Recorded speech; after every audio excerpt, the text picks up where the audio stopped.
Cerita diawali oleh seorang pemuda yang hobinya mencari barang bekas di tumpukan sampah. Bahasa kasarnya, pemulung. Tapi dia bukan pemulung biasa yang sering kita temui. Dia memulung di area pembuangan kota elit, tempat terlarang yang enggak boleh dimasuki sembarang orang. Kenalan dulu, nama pemuda ini adalah Rudo. Dia punya prinsip hidup yang kuat.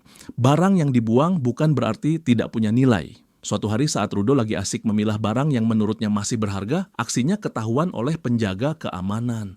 "Woi, dasar bangsat penyusup, pemburu sampah ya lu!" teriak si penjaga. Rudo nggak tinggal diam. Dia melemparkan tumpukan sampah ke arah petugas itu dan langsung lari kocar-kacir lewat gorong-gorong kota elit. Di sini kita diperlihatkan perbedaan kontras antara kota atas, elit, dan kota kumuh. Kesenjangan sosialnya kelihatan jelas banget, bre. Orang-orang kaya yang merasa suci tinggal di tempat mewah, sedangkan orang-orang yang dianggap rendahan dibuang ke pinggiran. Aturan di kota elit ini aneh dan kejam. Barang yang kotor, rusak, atau sudah dianggap tidak berguna harus segera dibuang. Mirisnya, prinsip ini nggak cuma berlaku buat barang. Manusia yang dianggap kotor dan nggak berguna pun bakal dianggap sampah. Di jalanan kampung kumuh, Rudo yang lagi sibuk memperbaiki barang temuan didatangi oleh Ciwa, satu-satunya cewek yang peduli sama dia. "Lu mulung lagi ya ganteng? Susah banget dibilangin kalau itu bahaya," ucap Ciwa khawatir. "Ini bukan sekadar sampah, Ciwa. Ini barang yang masih punya nilai," jawab Rudo tegas. Sempat ada gangguan dari 3 pemuda tukang buli yang mengejek Rudo. Tapi giliran digas balik sama Rudo, mereka malah mau nangis. Skip aja lah, males ngurusin tukang buli. Buat kalian, jangan ditiru ya. Itu perilaku pantek. Rudo pulang ke rumah dengan lesu. Di sana dia sudah ditunggu oleh ayah angkatnya, Rekto. Rekto adalah sosok yang memberikan kasih sayang tulus, membuat Rudo nggak merasa kesepian di dunia yang anjing ini. Rekto menyarankan agar Rudo segera memberikan hadiah boneka yang dia temukan kepada Ciwa sebelum ditikung cowok lain. Keesokan harinya, langit mendung kelabu. Rudo yang mau memberikan boneka ke Ciwa malah grogi setengah mati. Biasalah, mau confess kecil-kecilan emang bikin deg-degan. "Rudo, stop nyuri sampah di kota elit ya. Gua nggak mau lu dibuang ke neraka kayak orang-orang itu," kata Ciwa sambil mengingatkan betapa sayangnya dia dan Rekto pada Rudo. Momen manis pun terjadi. Rudo memberanikan diri menyodorkan boneka itu. "Nih buat kamu, aku pikir kamu bakal suka," ucapnya sambil langsung lari terbirit-birit karena malu. Dia bahagia banget dan gak sabar mau cerita ke Rekto, tapi setibanya di rumah, kebahagiaan itu hancur total. Rudo melihat Rekto tergeletak bersimbah darah. Ada sosok manusia bertopeng yang sedang mengeksekusinya. Rudo berusaha menyerang, tapi dengan mudah dihajar balik sampai tersungkur. Si pembunuh pun kabur. Sebelum napas terakhirnya, Rekto menyuruh Rudo kabur. Tapi terlambat, penjaga daerah sudah mengepung rumah itu. Kas! Rudo ditembak pakai senjata listrik sampai terkapar. Tanpa bukti, tanpa sidang, dan tanpa klarifikasi, Rudo langsung dituduh sebagai pembunuh ayah angkatnya sendiri. Bagi para penguasa, status anak daerah kumuh sudah cukup jadi bukti kejahatan. Di dunia ini, status lebih penting daripada kebenaran. Suara teriakan Rudo yang mengaku nggak bersalah kalah keras oleh vonis orang-orang munafik yang merasa paling bersih. Hukuman untuk pembunuh cuma satu, dibuang ke abis. Abis adalah lubang hitam tak berdasar, tempat pembuangan terakhir untuk barang rusak, benda busuk, dan manusia yang dianggap gagal. Saat tubuhnya dijatuhkan, Rudo sadar satu hal. Dia bukan sedang diadili, dia cuma sedang dibuang seperti barang rusak. Begitu membuka mata, Rudo berada di dunia bawah yang berisi tumpukan sampah raksasa dengan udara bau keputusasaan. Yang mengerikan, di sana ada makhluk-makhluk mengerikan yang lahir dari sampah, monster yang terbentuk dari benda-benda yang dibenci manusia. Di tengah rasa takut dan lapar, satu emosi tumbuh paling kuat di dada Rudo. Amarah. Bukan cuma kepada monster, tapi kepada orang-orang kota atas yang membuangnya tanpa peduli kebenaran.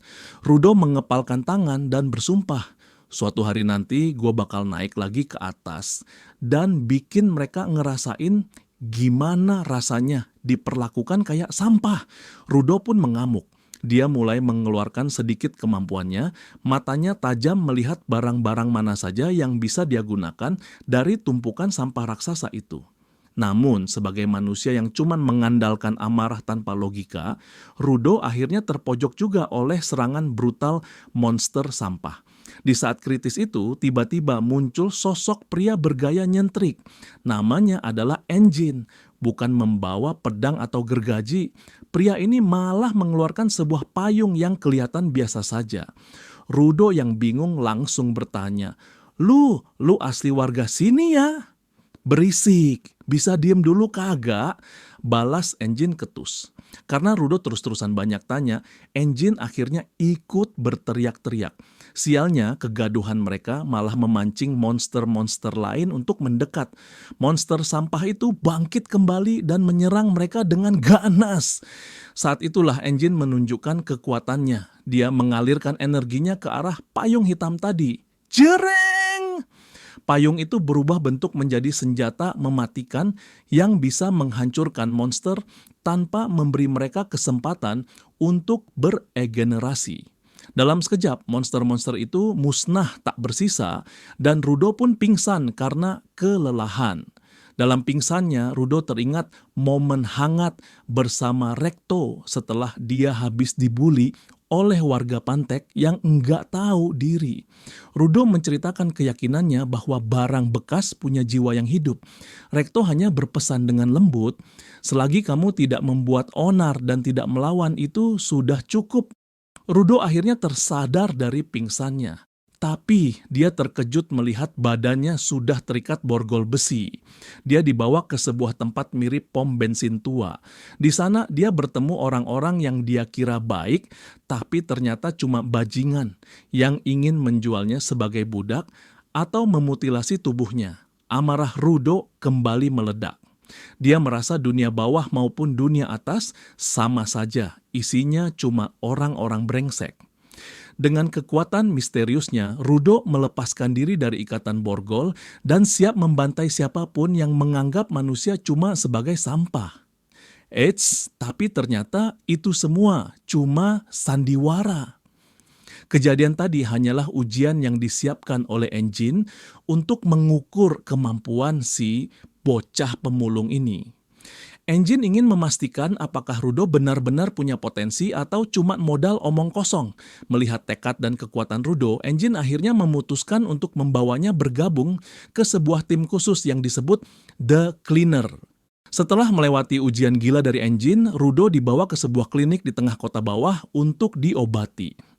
Enjin juga nggak lupa membelikan makanan buat Rudo yang emang udah kelaparan setengah mati. Sambil makan, Enjin mulai menjelaskan konsep dunia ini. Ada energi yang disebut anima, kumpulan energi yang terbentuk dari emosi manusia dan sampah. Anima inilah yang menciptakan fenomena aneh. Salah satunya adalah monster limbah. Monster-monster ini biasanya menyerang siapapun yang terlihat di tumpukan sampah, bahkan sesekali melakukan invasi ke kota. Rudo sempat bertanya, kenapa nggak bikin penjagaan ketat aja biar monster itu nggak masuk kota? Enjin cuman menjawab santai. Manusia itu nggak suka dikekang dalam waktu yang lama, bocah. Enjin juga menegaskan kalau senjata biasa nggak bakal mempan buat membunuh monster limbah karena mereka terbuat dari anima. Satu-satunya cara adalah menggunakan benda yang bisa menyalurkan jiwa yang disebut sebagai peranti jiwa atau jinki. Gampangnya gini, bre. Monster limbah lahir dari emosi, anima. Jadi buat melawannya kita butuh benda kesayangan yang kita yakini punya jiwa sebagai perantara kekuatan kita. Masalahnya orang yang bisa menarik keluar kekuatan Jinki ini dikit banget. Itulah alasan kenapa Enjin mengajak Rudo bergabung. Timnya butuh orang-orang baru yang berbakat. Saat mau pergi, Enjin memberikan uang kepada Rudo. "Maaf mungkin telat, tapi makasih ya atas semuanya," ucap Rudo tulus. Enjin malah ketawa. "Nggak usah sungkan, itu kan uang hasil jual pakaian lama lu. Jadi biaya obat sama makan lu sekarang itu sebenarnya pakai uang lu sendiri." Bangke emang si Enjin. Pas Enjin udah pergi, tiba-tiba muncul kucing putih nakal yang mencuri uang Rudo. Rudo langsung mengejar kucing itu sampai ke sebuah gang kecil. Di sana dia melihat ada sebuah tongkat yang nangkring, pas banget buat menjepit si kucing. Di momen inilah Rudo pertama kali bertemu dengan Zanka. Zanka yang melihat tongkatnya dipakai tanpa izin langsung emosi. "Woi, balikin punya gua," teriaknya. Rudo yang lagi sensi malah salah paham. "Enak aja, ini uang gua." Rudo mengira Zanka mau nyolong uangnya, padahal yang dimaksud Zanka itu tongkatnya. Zanka yang naik pitam langsung mengalirkan jinkinya ke tongkat tersebut dan siap memukul Rudo. Di saat genting, Rudo teringat nasihat Rekto, coba pahami perasaan orang lain, jangan dahulukan emosi, berpikir jernih. Rudo pun mencoba meminta maaf sambil berusaha tersenyum ramah. Tapi ya namanya Rudo, senyum yang dia kira manis malah kelihatan konyol dan ngeledek. Senyuman macam apa itu bangke? Lu ngeledek gua? Bentak Zanka makin emosi. Kesalahpahaman makin runyam. Rudo akhirnya terpaksa mengeluarkan jinkinya juga. Karena Zanka lebih berpengalaman, dia berhasil memojokkan Rudo dengan mudah. Tapi ada kejutan bre. Peranti jiwa yang dipegang Rudo ternyata adalah sebuah penyedot witchy. Zanka yang kaget dan jijik langsung lari terbirit-birit dikejar Rudo. Mereka lari-larian di gang kota kayak kucing lagi rebutan makanan. Sampai di tengah jalan besar, Rudo berhasil melemparkan tahi-tahi yang menempel di penyedot WC itu sampai membuat Zanka tersungkur. Epic banget. Di momen memalukan itu, mobil Engine datang menghampiri. Kalian berdua udah ketemu ya? Tanya Engine sambil menahan tawa. Engine gak habis pikir melihat pertemuan pertama mereka malah kejar-kejaran pakai penyedot WC. Tanpa sadar, di dalam mobil juga sudah ada sesosok wanita berambut merah bernama Ryu. Begitu bangun dari tidurnya, Ryu terlihat senang melihat Rudo dan langsung memainkan rambut Rudo yang unik. Mereka berempat pun akhirnya memacu mobil menuju markas besar organisasi pembasmi monster, The Janitors. Setibanya di markas besar The Janitors, Rudo disambut oleh seorang wanita bernama Semiu yang bekerja sebagai resepsionis.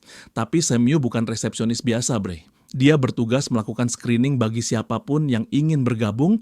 Semiu menggunakan jinki berupa kacamata khusus yang bisa mengaktifkan mata batinnya. Dengan kacamata ini, dia bisa menerawang potensi, aliran energi, hingga kondisi fisik seseorang. Hasil penerawangannya, Rudo punya fisik yang luar biasa kuat, tapi dia masih nol besar dalam mengendalikan peranti jiwanya. Oh, satu lagi. Semiu juga melihat ada sisa kotoran penyedot WC yang masih nempel di leher Rudo. Apes banget. Engine kemudian menjelaskan kalau organisasi ini punya sekitar 100 anggota yang terbagi menjadi 3 bagian. Garda depan, petarung, garda pelindung, dan garda pendukung. Mereka semua ditempatkan di berbagai lokasi tergantung area mana yang perlu dibersihkan. Rudo yang sudah nggak sabar ingin langsung bertemu dengan bos besar. Tujuannya cuma satu, dia mau nanya gimana caranya balik ke kota atas. Tapi pas pintu dibuka, zonk, ruangannya kosong melompong. Semiu baru bilang kalau si bos lagi perjalanan dinas dan nggak tahu kapan pulangnya. Karena belum ketemu si bos, status Rudo pun digantung. Dia belum resmi jadi anggota Janitors. Melihat hal itu, Ryu menyarankan agar Rudo menjadi pemagang terlebih dahulu.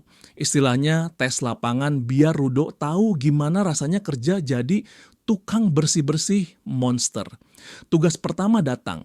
Semiu melaporkan adanya monster limbah yang mendekati barikade di dekat zona kontaminasi. Perlu kalian tahu, dunia bawah ini terbagi 2.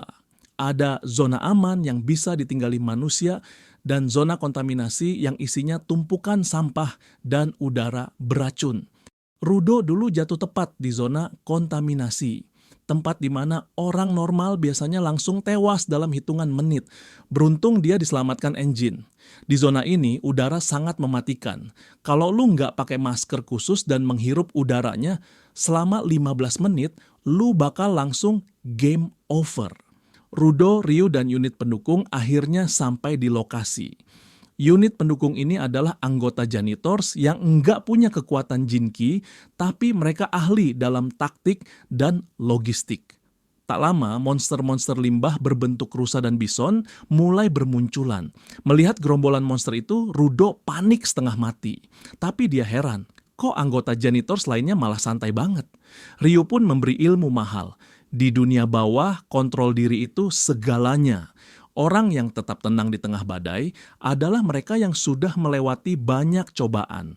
Rudo pun mencoba mengatur napasnya, tapi tiba-tiba duar. Monster limbah raksasa muncul mengejutkan mereka semua.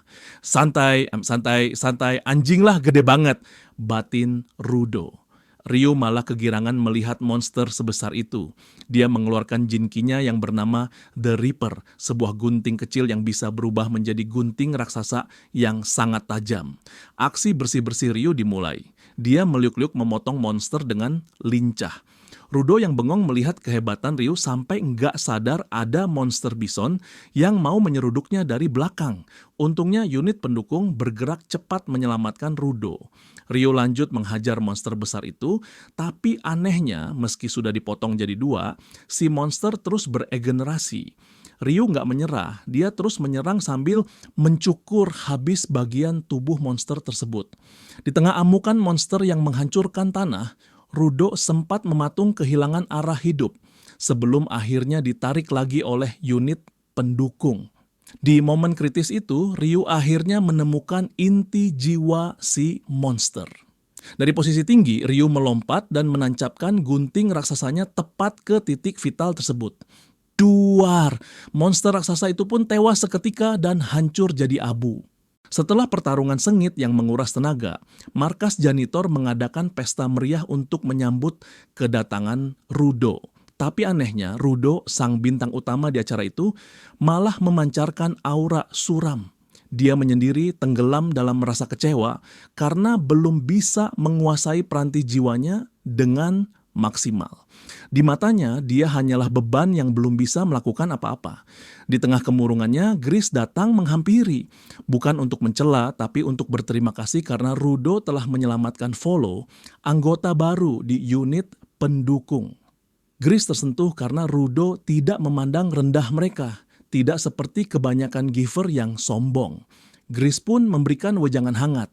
Di balik keinginanmu untuk naik ke atas, sebenarnya apa yang paling kau impikan? Kejarlah itu, mulailah dari nol dan temukan alasan yang membuatmu kuat. Sambil mengelus kepala Rudo, Gris memberikan kehangatan yang sudah lama tak Rudo rasakan. Saat air mata Rudo hampir jatuh, anggota lain datang menariknya kembali ke pesta. Di detik itu, Rudo tersadar dia baru saja menemukan keluarga baru. Pindah tempat, Lord. Di sebuah bangunan tua yang sunyi muncul sosok misterius berambut gimbal dengan senyum lebar yang mengerikan. Dia menginterogasi orang yang pernah dipukuli Rudo di pom bensin, menanyakan ciri-ciri bocah yang jatuh dari langit. Mata merah, rambut putih dengan ujung hitam. Rudo kini dalam incaran. Kembali ke markas, Semyu memberikan tugas darurat kepada Zanka, Rudo, dan unit pendukung. Meski belum resmi jadi anggota janitor, Rudo wajib ikut atas permintaan klien. Misinya menyelamatkan barang dagangan seorang pedagang yang dicuri monster limbah. Barang itu ternyata adalah seorang manusia yang selamat jatuh dari dunia atas. Dalam perjalanan, kita melihat sisi lain Zanka. Dia yang biasanya galak langsung bersemangat saat Engine memujinya sebagai orang kepercayaan. Di sisi lain, Rudo belajar tentang pentingnya jimat yang selalu dibawa Gris sebagai doa agar mereka semua pulang dengan selamat. Sesampainya di lokasi, mereka dipandu oleh seorang gadis kecil ke sebuah gedung hancur. Tapi saat masuk ke dalam, bukan monster yang mereka temukan, melainkan jebakan. Lantai berubah menjadi lumpur hidup. Boom! Mereka terperosok ke basement.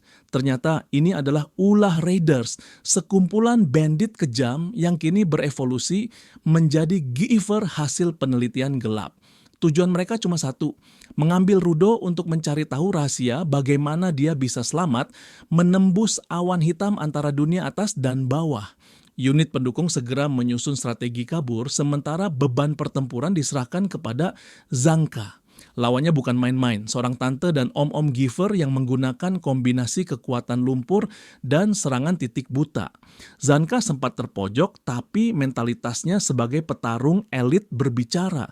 Dia menyadari pola serangan lawan. Si wanita menggunakan sekop sebagai peranti jiwa, sementara si pria bersembunyi di dalam lumpur menggunakan sepatu khusus. Dengan kecerdasannya, Zanka menciptakan pantulan dari tongkatnya untuk mendeteksi posisi lawan. Duar! Sekali serang, Zanka mendapatkan double kill. Namun, kemenangan itu terasa singkat. Dari balik bayangan, sosok berambut gimbal dengan mata ungu misterius muncul. Tantangan yang sebenarnya baru saja dimulai.